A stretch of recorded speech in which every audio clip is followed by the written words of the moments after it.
Welcome to The Family Skeptical, Parenting Through Nonbelief. We're a married atheist couple raising two wonderful, strange children. We ask big questions, dissect weird parenting moments, and examine how society ignores or misrepresents families like ours. If you're any stripe of non-believer who's involved in raising children, welcome. You are our people. Our kids have heard all our swears, but yours might not have. So be thoughtful if there are young people listening with you. It was a big week this past week. Yeah. And it's going to be a big week next week. Yeah. And it was a big week the week before that. Uh-huh. And it was a big week the week before that. It's been a slog, I think. It's been a slog. But all positive results. All positive results, with the exception, of course, of our dear 16-year-old cat having to be put down. But everything after that has been just like a string of sort of momentous, positive moments that have required a lot of legwork and or dealing with bureaucracy. Yeah. So we've mentioned that we're not living in the US right now, and we've been working very hard to get dual citizenship. And we finally have it. We got it, baby. We got it. Yeah. Do you feel happy?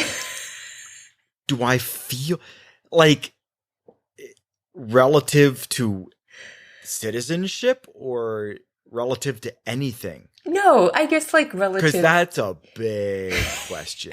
Actually, that's a question where we could go off on like a serious tangent that I don't think you're ready for, as far as like a side comment.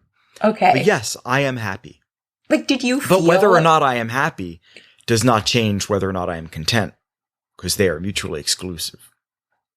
Yes. But like because we've been working at this for 5 years.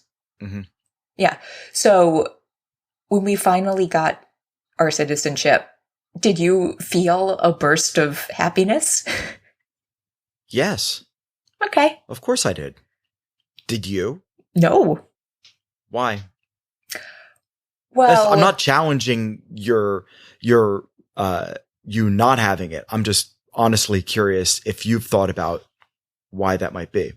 Oh yeah. I mean, it's also been a busy time at my full-time job for me. And so I think when the actual ceremony happened, I was not getting a lot of sleep. And yeah, I think I think I'm a little too sort of burned out and overwhelmed to have big emotions. So I am curious if it will hit me later, but I'm glad you did. Yeah, I was happy we got it. It was, I am get it. Yeah, I am intellectually very happy. Great. That we reached this milestone. Happiness is ephemeral, right? Happiness is how you feel in the moment. I would be content either way. But yes, I'm happy that we got citizenship. And, moving forward, happy again that the boys have options with their lives they might not otherwise have had. Yeah. Oh, it's amazing. It is truly amazing. We're dual citizens. Yeah. Yeah. And at least where we are, when you take the oath, it's on a video call and you see all the other people on the video call. And despite not having access to my emotions at this particular moment in my life, there was something very moving about seeing all those people at this moment in their lives where things were going to be just demonstrably different afterwards.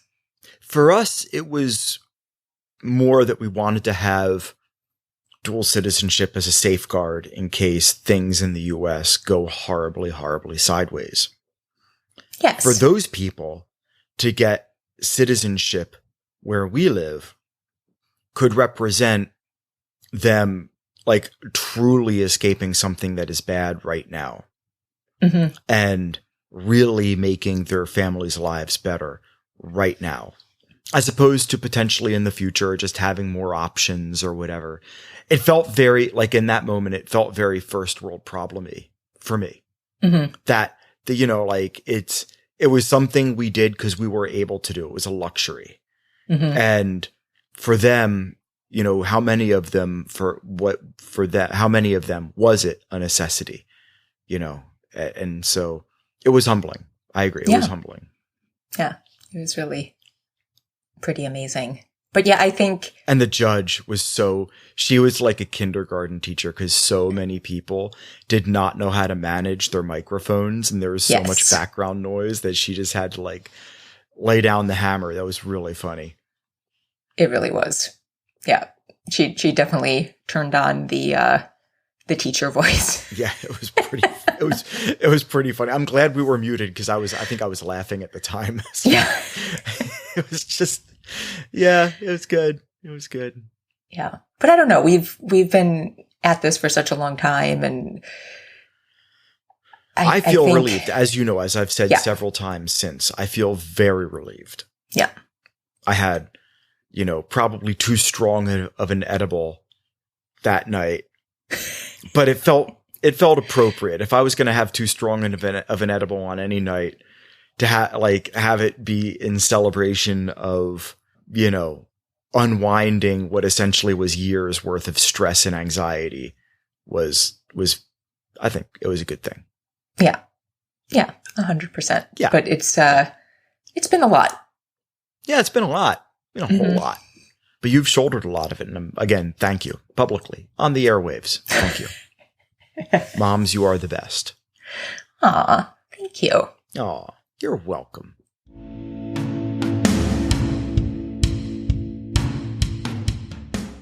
So, for our first, we got some good topics to unpack today. I can't wait. I think we do. I think so.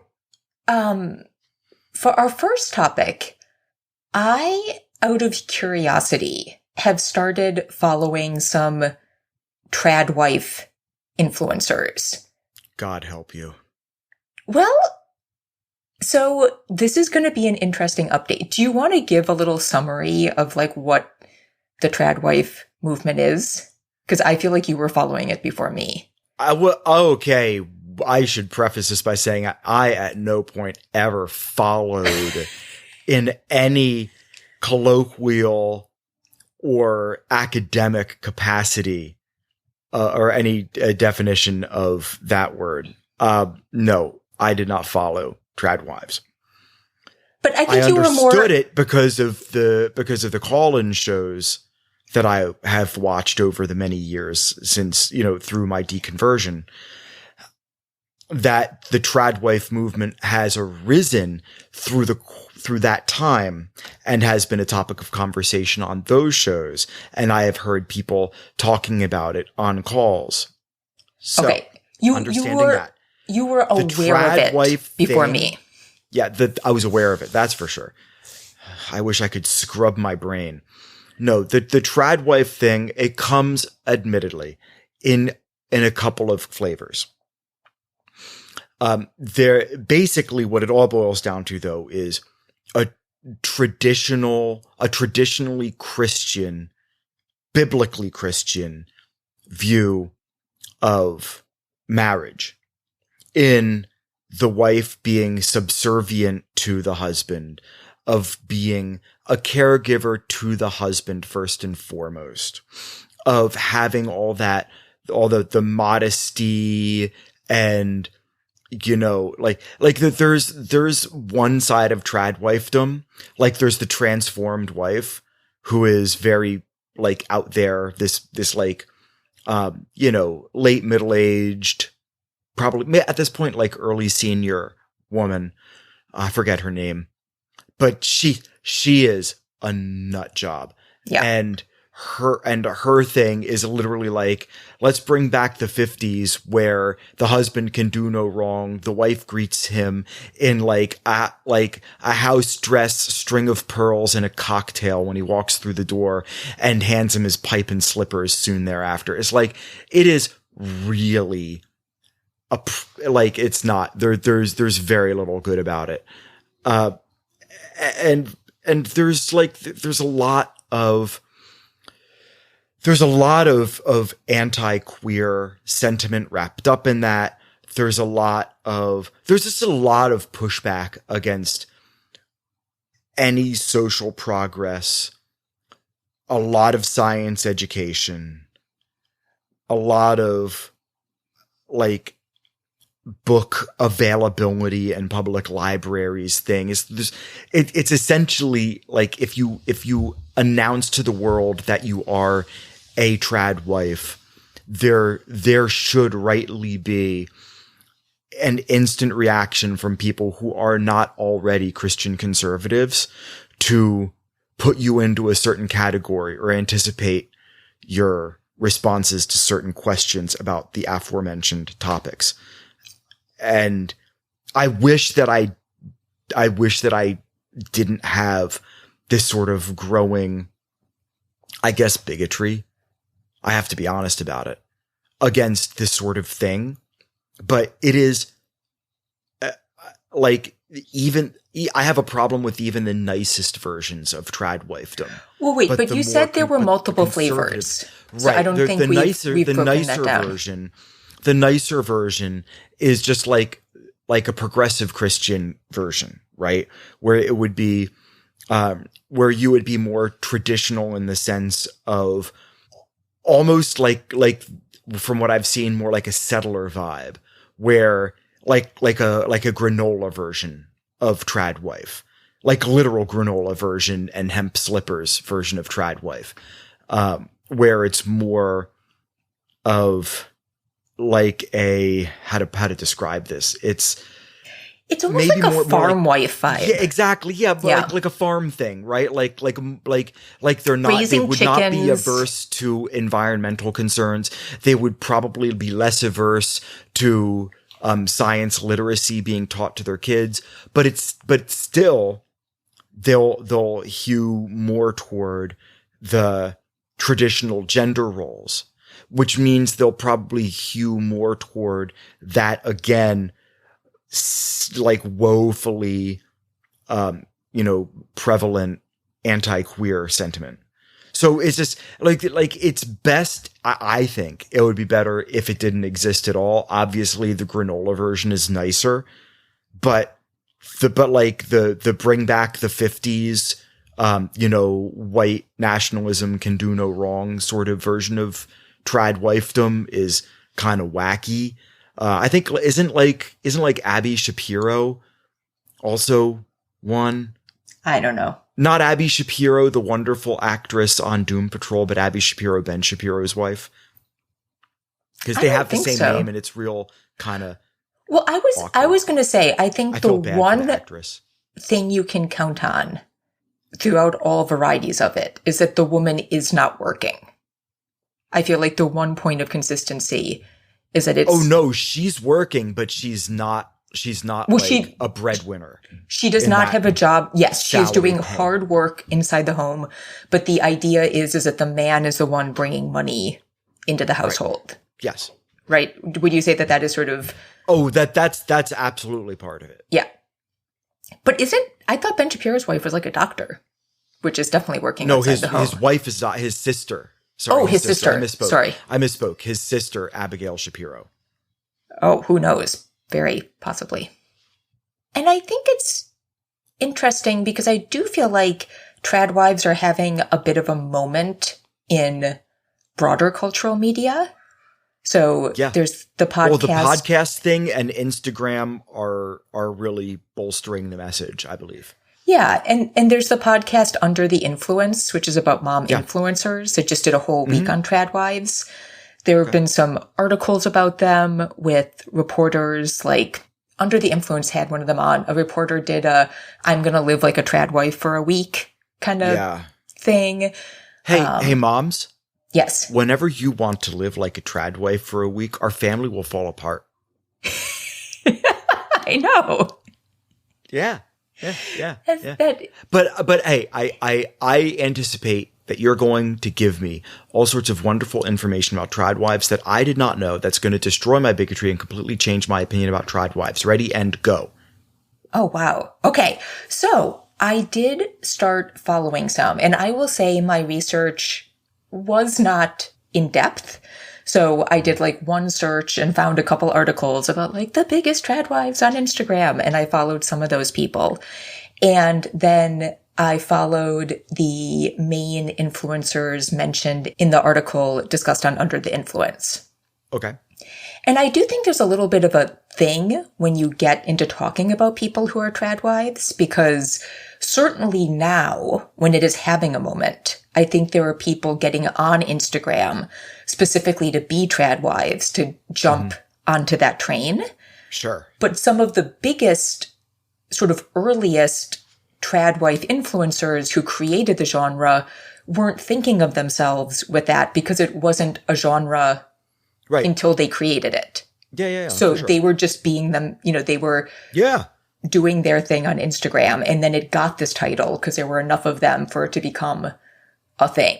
And so I'm not positive. They were the hipsters of trad wifedom. Yeah. So I think two of the big ones that I started following based off that article fall more into that category, where that is not so much how they self-identified as kind of a category that was built up around them. So the first two people I started following based off the article were definitely in that sort of more farm wife vibe that you were talking about. You showed me a little bit of that. Sure. Yeah. Building chicken coops out in nature, wearing all good things.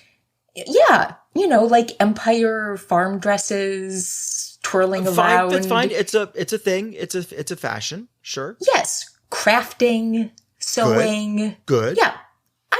None of it makes me angry, right? No, that's cool. And then the other two people I followed, I feel like I have come into this at a very interesting moment because, and both of these women who are sort of early on in the movement, they are not wearing was it Betty Draper? No. On Mad Men? Betty Draper? Yeah. So these are not women. There are some women who are like wearing the Betty Draper dresses and like doing that whole thing. Yeah, that's not the transformed wife. Exactly. These are not those women. They are in sweats. One has lots of tattoos up her arm. So, this is sort of, but both are doing what they would describe as sort of full-time mothering. Their husband is the one bringing in the income. They are both very religious. And like I said, it felt like an interesting moment to come in because they are both posting about how they are burned out, how they haven't been posting about their family as much as they did because they feel overwhelmed and overworked. One is posting about her postpartum depression. Oh, no. Good for her that she's talking about it. Yeah, for sure. About dealing with having been an anorexic and sort of dealing with their body after having another kid. And all of the mental stuff around that. So yeah, for sure.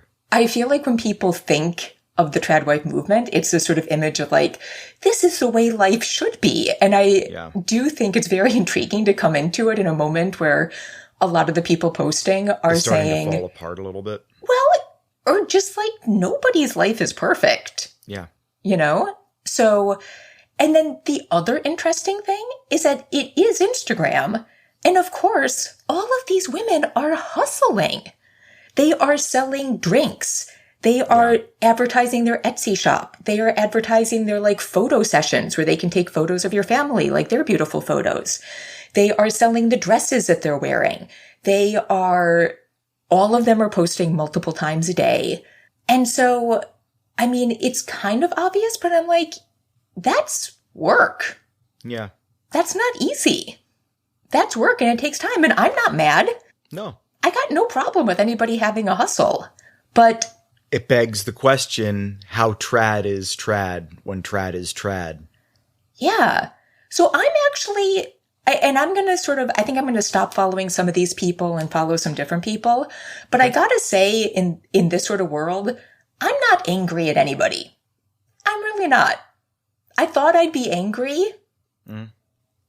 Like one of them posts videos about how she you can pray anywhere, and it shows her singing her prayers in her kitchen and her living room, and fine.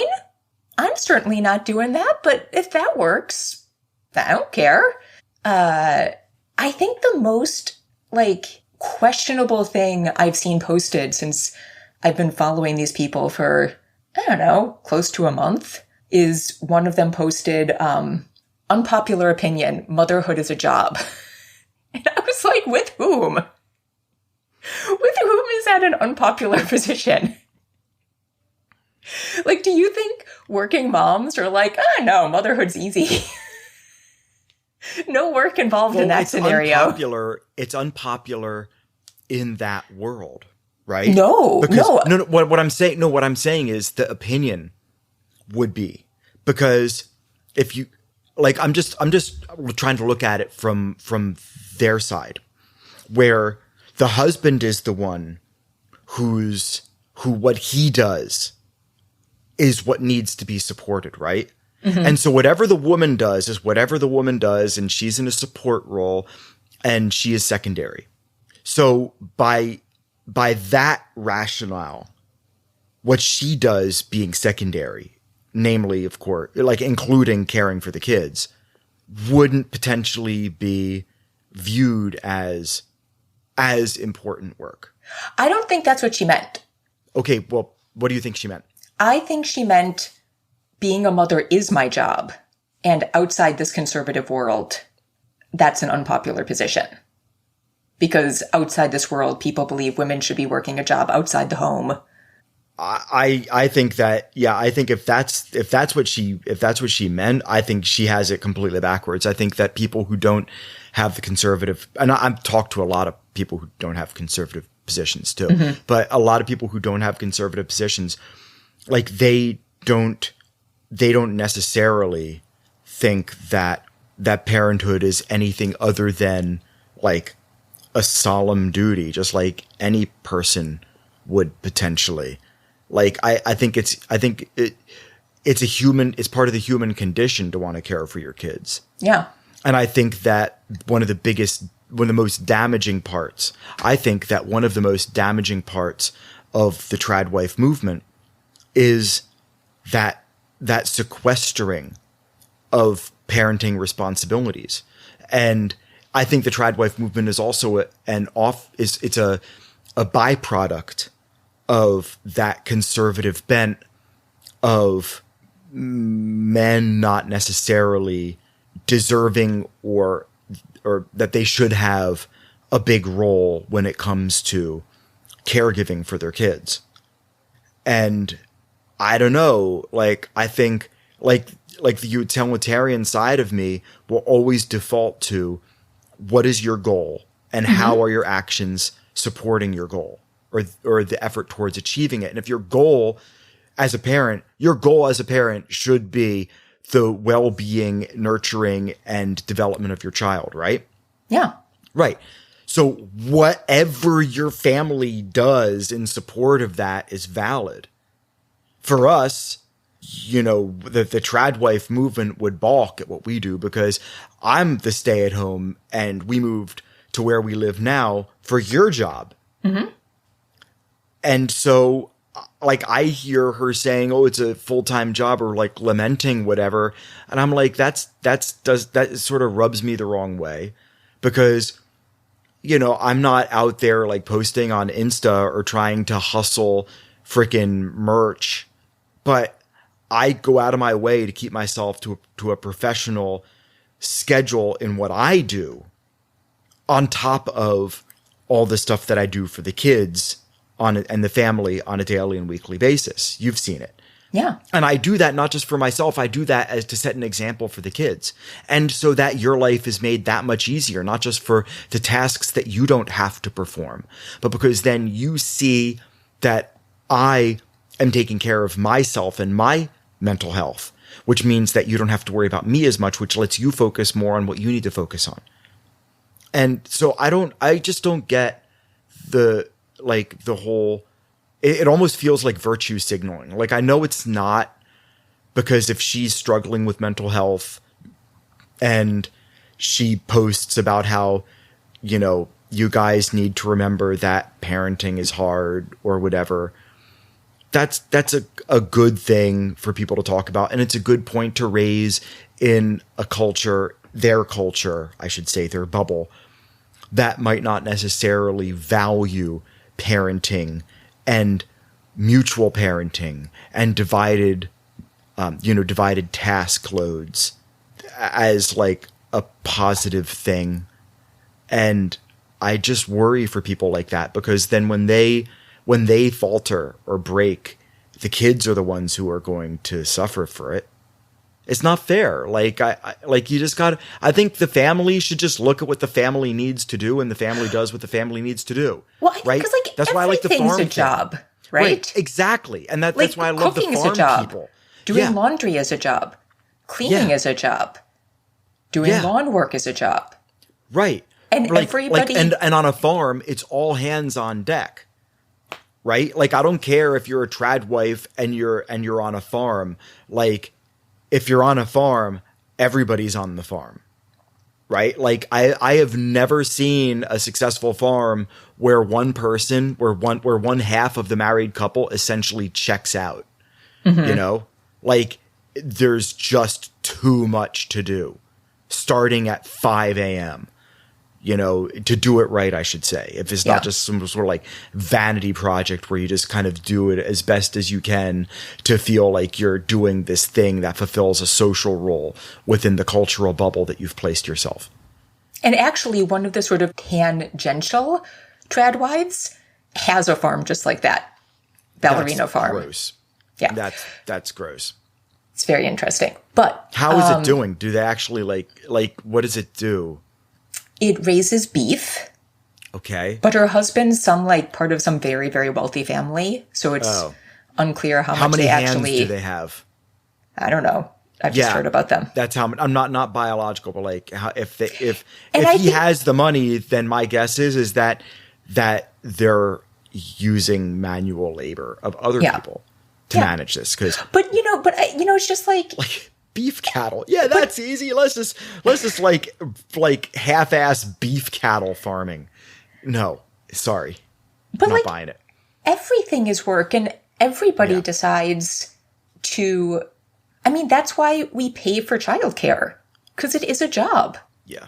And before we moved, the kids were in daycare for long hours. Yeah, and I was also working 6 or 7 days a week. Yeah. But now that I don't do that, I can be a caregiver for the kids, which is very rewarding and also very emotionally and physically taxing. But it's really worthwhile, and I love that I get to do it. But it feels like... But I wasn't upset when we had them in daycare either. Well, we were lucky. Yes, we were incredibly lucky to have... Their school was great.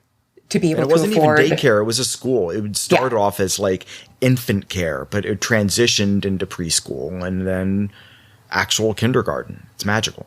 But I learned so much from their teachers. And there were teachers there that felt like they were my gurus. support. Absolutely. They were gurus. Yes. Yeah. Like absolutely. when I didn't know how to handle a situation, they were the people I went to and asked for help. Mm-hmm. When Go was in the infant room, that room had 2 of our favorite teachers in the school, and it felt like... That was magical. It felt like leaving him with Mary Poppins, Yeah, Tracy and Tracy, right? That yes. one? Oh my gosh. I wanted to be a student in that classroom. But it's just interesting, because saying it's a job, I think, implies that I think what it meant to her was that it was a job that had to be done by the mother. And to me, I'm like, it's a job. And families leave out can the second part of that sentence, and it's more accurate. And families can figure out how that job gets done, because it is hard work. Well, that's part of skepticism, right? Like, you say, okay, here's a claim. Let's see how it stacks up. What's the supporting evidence?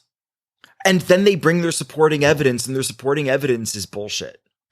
Like, that's the biggest problem, is that they just basically arbitrarily plant a flag in a gender role when what your goal should be as a parent, sorry, not sorry, is the child And so whatever you do to support the child is what the child deserves and what you should as a family do.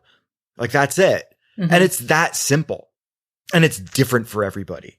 And that's one of the reasons why I get so like heated about this, as you can tell, is because when I transitioned to being a stay-at-home dad and I would talk about it with people online, I don't anymore, mind you, not mm-hmm. much, is because I would get so much flack from cultural conservatives about being a stay-at-home dad.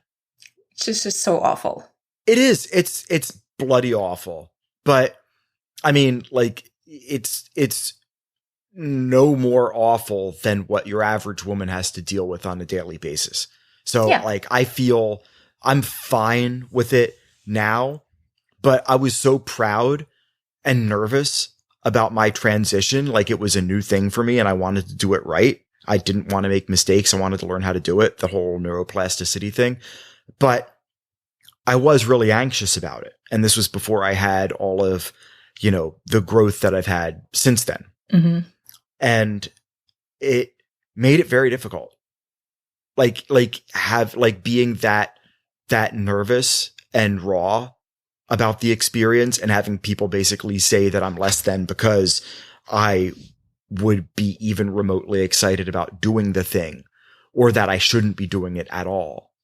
Or that I'm like a soy, you know, libtard cuck or whatever, you know, like all that nonsense. Like every pejorative you can think of was thrown at me because I dared to say that I was going to be a stay-at-home dad. I'm legit curious what some of these women would say about it, because so much of their push is how important it is for one parent to be home. Yeah. To not miss those early moments. I think it's which, again, the road sort of thing. Is not an argument that I agree with. And I think because this obviously comes from a world that is so culturally conservative, I'm sure there would be pushback against stay-at-home dads from some people. But I certainly wouldn't assume it of all of them. Oh no. Like I said, it's a narrow rainbow. Yeah. And I hadn't even thought about it, but there also is so much rhetoric around like, oh, I'm so glad I can be home to not miss these early moments. And look, all these decisions are fine, right?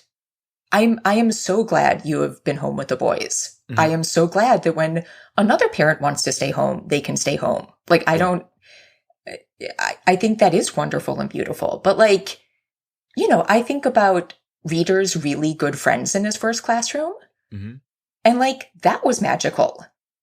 Dropping him off and having his best friend come up and bang on the side of his carrier until he got out because she was so excited to play. That was so fun. You know, like I think, and obviously this comes down to resources. And I wish everybody had the resources to have the childcare situation that they wanted in their lives. Yeah. And I hate that there aren't better childcare resources everywhere. Yeah. But just assuming one is able to get the kind of childcare that they desire, I feel like there are magical moments in both scenarios. They're just different. I think there's something else that we should at least touch on, which is trad wifedom. Essentially, it says gender roles are laminated. Yeah.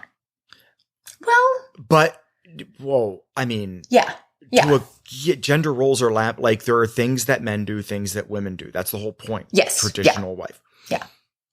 But what if the wife's state of mind is better to go out and earn the money? And what if the husband's or others, I mean, in this case, it's always going to be male, like biological male, like it's going to be cis male, cis female. Yeah. Like there is no wiggle room in that regard, but it's going to be like the man's job to go out and earn. But what if they actually tried it, that it would be better for the kids and for everybody's mental health and sanity and productivity and success in life if they actually switched the roles. Mm-hmm. Like they're essentially, by pigeonholing their themselves. You could be locking the husband into doing a thing that he hates, that he's not even particularly good at, just so he can earn money, and then is not there for the kids, is not there as much for the wife, is not able to be as supportive as he otherwise would be able to be. And then, like, is there any blowback? Is there any, like, what's the psychological fallout from forcing somebody to basically be unhappy in that sort of circumstance? Is that the case in every circumstance? No, but is that the case in some? Invariably, because you're forcing people into these roles culturally. And so by doing that by default, some people are not going to be suited for those roles, because you're never going to get 100% success rate, because we're talking about people here. Like, it just doesn't work that way. Yeah. And then these people are not questioning the situation enough, which means that they're not curious enough to maybe figure out another way of doing things. What does that heuristic mean for other decisions they're making about themselves, their marriage, their family, their children's well-being, their futures, the choices they're helping their children make, the paths they're guiding them toward? Like it can be indicative of other things that they're not necessarily being as successful at when it comes to those decisions. I don't know. It just, it just, like, a lot of it rubs me the wrong way. Not just because I felt like a victim from those sorts of people, but because I feel bad for the kids. Oh, yeah. And there's a whole strain of tradwifedom that also believes a woman should be sexually available to her husband at all times. Yes, obligation sex. Yes. And that I have not come across. That is fucking horrifying. Yeah. I expected to have more moments like that with the people I was following. I mean, and frankly, there's been nothing as bad as... They might not talk about that. Yeah. Even if they do it, they might not talk about it. Who knows? But they might be self-aware enough to know that that should be a point of shame, and they feel that way, and they don't talk about it for reasons. Yeah. But there's been nothing as cringeworthy as Alyssa Childers always making sure to express that despite how much she does and what a vocal voice she has, she always submits to her husband. Like, every time she says it, I'm just like, oh God, I can feel my vagina searing shut. So I don't know. We'll come back to this. I'm going to stop following some of these people because it's boring. I'm going to try to find some other people. Are you going to keep listening to Alyssa Childers, though? Yeah. Oh God. So insufferable. As they say in Pretty in Pink, it's material.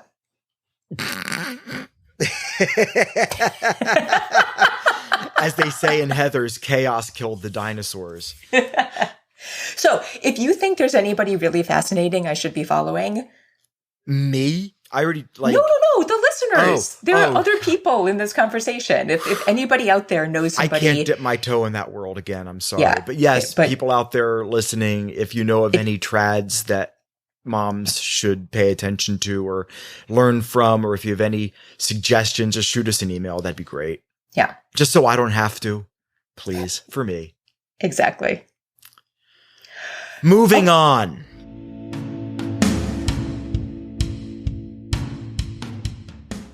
Second topic. So I am in a couple secular parenting groups. Mm-hmm. And of late, I feel like the question that has come up the most is, we have a secular family. My kid has heard about church from their friend and they want to go. Should I let them? Yes. Okay. Go on. Unequivocally. Go on. Unequivocally. No nuance. Yes, always. No. I mean, okay, fine. Is the church in question like Westboro or like, you know, Hillsong? Is your kid trans and are they going to be exposed to bigoted rhetoric? Like, yes, obviously there are going to be exceptions, but barring your kid being asked to go and participate in a religious ceremony at what you know to be a bigoted, steaming pile of poo, your kid should go and you shouldn't resist.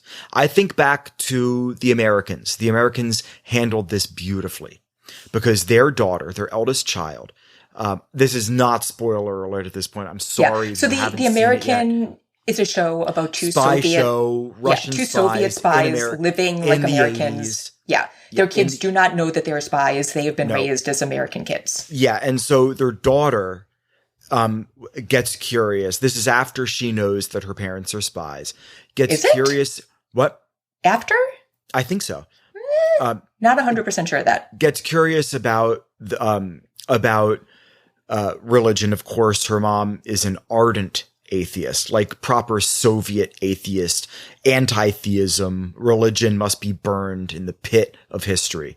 And, she goes in defiance, against her mom in part, but because the church also is open and welcoming and she can talk to the lady pastor there. Mm-hmm. And the lady pastor is great actress, great role, great writing, great relationship between the characters. But I think that the father was very good for not resisting and letting her go, because in resisting, all you're going to do is make the kid more curious as to why you're resisting, instead of just talking about it and allowing the kid to make their own decisions. Part of skepticism is evaluation. In fact, I'd say skepticism's hallmark is being open to evaluate all claims and beliefs, and even your own, repeatedly through the course of your life. And so what kind of a skeptic parent would I be if I denied my child the opportunity to go through the same journey that I did? I ended up where I am. I have nothing to fear from my kid going to any religious ceremony, only because we have kids, I believe currently, would not be a part of the queer community. So they would be spared feeling marginalized within the church service, even if they are like, oh, we have friends and family who we love very much who are queer. And that offends me because that they would think that, and they would potentially be disgusted by that, but they themselves wouldn't feel victimized. And so I would be open to the possibility of our kids going to a church service sight unseen. Would you let them go without us? Would. What? Would you let them go without us? Like, would you let them go with another family, or would you want to go with them? It depends on the family. Mm-hmm. But I wouldn't like knee jerk. No, that's not, I wouldn't do that. I would say, most likely, probably, I would say yes. Obviously, there would be clarifying questions. Who would it be? What was church service entail? Do you know? Say, no, just want to go, just like regular old church service.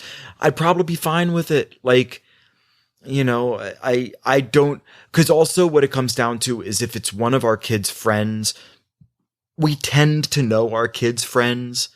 And that means that it's very unlikely that we would be offended by the church service, knowing our friends, our kids' friends and those parents. I don't know if I'm as confident there. I don't think I would be surprised. But, but still, if it's a negative experience, it's a negative experience. It's not my fault, and the kid will learn, or, reader or go, they would learn from that experience. And then we could also say, not every church service is going to be like that. Denominations, religions, all those things change the whole experience drastically. Some are in a totally different language, Mm-hmm. You might not understand a single thing during the entire church service. You would just follow along with actions. That's it. Well, I have a couple thoughts. Please. So 2 episodes ago, we had our How to Get Over a Fear of Hell episode, where I talked about my whole fear of hell stemming from going to a camp where they did a skit about going to hell. Sure. And I don't think if you looked at that camp from the outside, mm-hmm. it was not Hillsong, right? Like sure. And my mom had even specifically asked if somebody of another faith would feel comfortable there. Sure. And they had assured her that it would be okay. And I don't think they lied. I don't think a family that goes to a church like that would even think about what a skit like that would be like. That is a completely fair kid point. Coming in from a different faith. Yeah. So I think there are tons of churches, synagogues, other religious places that are not awful, that are not sort of the worst of the worst, where someone going who is not from that faith could still have an experience that is potentially alarming. Okay. Also, I think it is very possible. So one thing I want to set aside is I think teenagers is like a different question. I think by the time kids hit high school, they have gotten to the point where they have a more nuanced understanding of the world. Fair. So I think teenagers have had more of a chance to get a more nuanced sense of morality. They're more likely to perceive of messages beneath the message. I think they're better equipped to sort of read into things and see what's going on beneath the surface. And so most of the time this question comes up, it is not with teenagers. It is with kids closer. That is fair. And it also, touches on how it might be more moral, or definitely would be more moral, depending on how you look at it, to wait until children are able to evaluate your religion before joining it. Because I think there's the worry of something happening that's disturbing. But there's also, I think, a worry of going and like just getting like the pretty side for a long time. And the community, like it's possible to go to a church for a long time without learning about parts of it that might bother you. Sure. True. And if you are going and just getting one side, especially as a child. Scientology. Mormonism. Oh, yeah. I mean, the Mormons, like, they do not tell you about parts of that religion. Oh, no. Until you are much more deeply involved. Like I've said, love Mormons, but it is not an open book. So I have heard about Mormons not knowing about the Mormon wedding ceremony until they do it. That's a whole different horrifying thing. That is wacky. So I think for that reason, I would have serious questions about the kids going alone. Just because they might not quite get everything that's happening. Yeah. I would want to go. I'm just saying, like I'm talking, we're talking about like in general, every family, like whatever you choose for your kid is obviously what you would choose for your kid. Cause I don't know you. I don't know your kid. I don't know what the church is or who's asking. What I know is for my kids, the kind of people they are, the kind of friends they have, I would want to go, but I wouldn't feel afraid. Yeah. But I think the other thing I think of, which I didn't bring up in that episode, is I can't, in that episode, I talk about when I told my mom about being a hypochondriac. Right. I can't remember exactly when I told her about being scared of hell.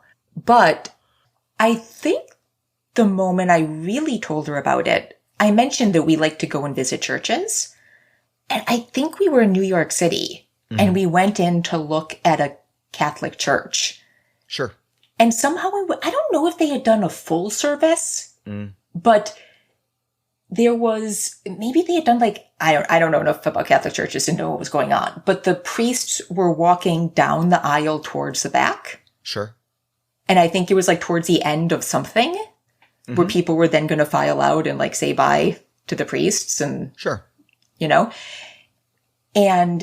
And because of where I was with my fear of hell and everything else going on, I had a legit panic attack.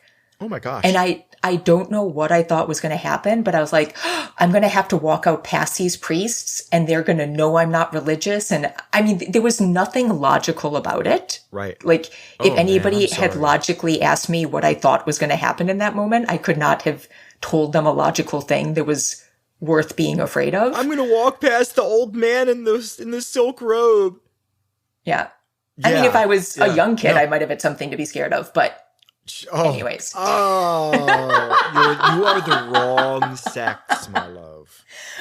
No, priests abused. No. Lots of women got abused by priests. Don't get it twisted. That's fine. They fucked everybody up. You want to go percentages? Okay. a lower percentage.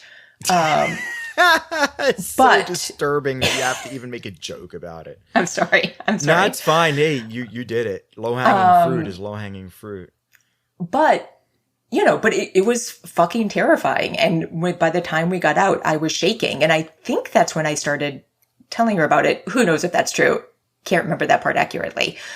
But so and I didn't even have religious trauma. I was just scared of hell. So if you are somebody who feels like you would need to go with your kid and you have that kind of trauma, I think it's okay not to go. And I think it's okay to explain. Yeah. I think it's fine to say, there are lots of good churches in the world. I went to the one that caused me a lot of pain, whatever kind of language would make sense to a kid that made me feel bad about myself, that, made me scared, that made me feel like I couldn't be who I wanted to be, whatever the sort of simplified version of your reality is. And, when we go to church, I would like to go with you, and I don't feel comfortable doing that right now. I think that's okay. Also, there are so many online churches now where you can just join via a Zoom link. That would be great because you could just mute yourself and have a running commentary about everything happening and not be disruptive at all. And,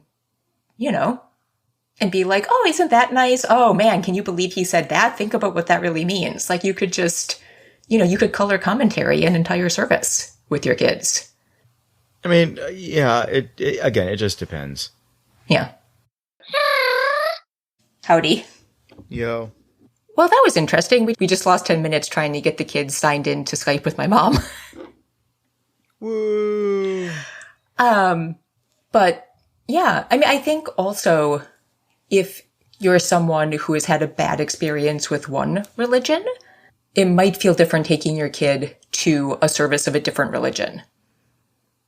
Just because the trauma wouldn't be so directly related. Sure. And I think, except for really wild places that you wouldn't want to go anyway, I think most religious places, if you were honest and were just I want my kids to learn about different religions, would probably be very welcoming and lovely. The kids are making so much noise right now. It's okay. Should we just call it? Are we done? I don't know. I really appreciate you sharing what you did about, or at least bringing up the idea of kids going to church services. And, we all get easily trapped in our way of thinking. And so I freely admit that when I said yes so rapidly that there were a lot of caveats with that yes, but I still stand by it. Generally speaking, you shouldn't hide your kids from an experience.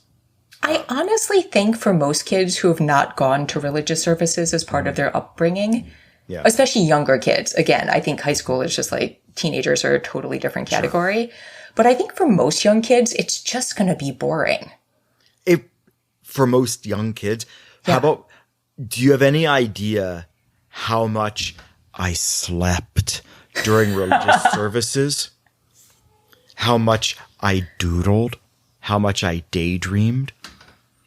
But a lot of it, as I got older, and I got actually more fervent in my belief, not less. It was, I had a more focused experience. But when I was a kid, man, it's hard because you go to Sunday school, and then there's a break where you get donuts, and I got decaf coffee with a lot of sugar, and I had sugar, and 20 minutes later, church service.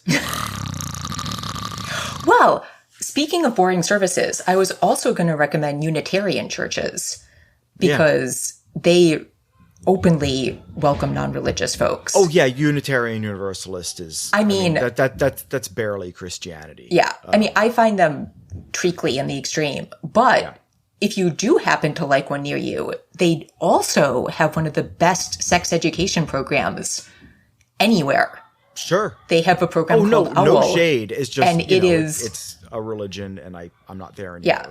But I'm just saying, I'm not recommending going. I don't like the services. But if you can get through them without losing your mind, fantastic sex ed if they actually do the Owl program at the one you go to. So right on. Big up little Unitarians. Bonus. Yeah. Owl, Our Whole Lives program.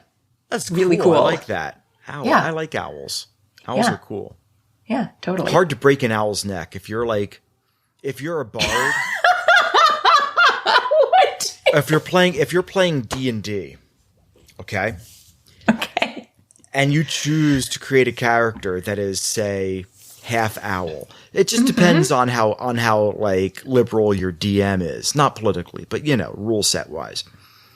You have like a half owl. You create the race. Then somebody goes to break your neck by twisting it. What do they get? They get an owl just looking at them. Come at me, bro. Because you can turn your head almost all the way around. Can't break that neck. You got to work real hard. So owls. The best. The best. Especially when they're magic users. That's kind of terrifying. All right, we're so done. A humanoid owl with those We're so talons. done. And then you can light those talons on fire. Ooh. Oh my god, make it stop. Fire. Sorry. Butthead. Okay. Since we're totally on tangents, Daniel Sloss hosted Critical Role recently. Apparently it was amazing. Love Daniel Sloss. And he did like a power run in the game. And it was a highlight of his life. That's so cool. Really enjoyed it on his Instagram. All right, we're so done. Thank you so much for bearing with us. As always, we have to thank Jonathan Zalbin and First Frame Music for the music for this program. And that wraps up this episode of The Family Skeptical, where nothing is sacred except for our kids.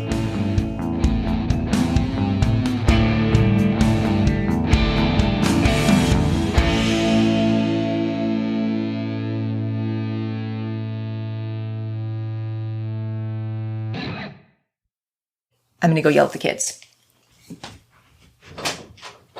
Skype, okay?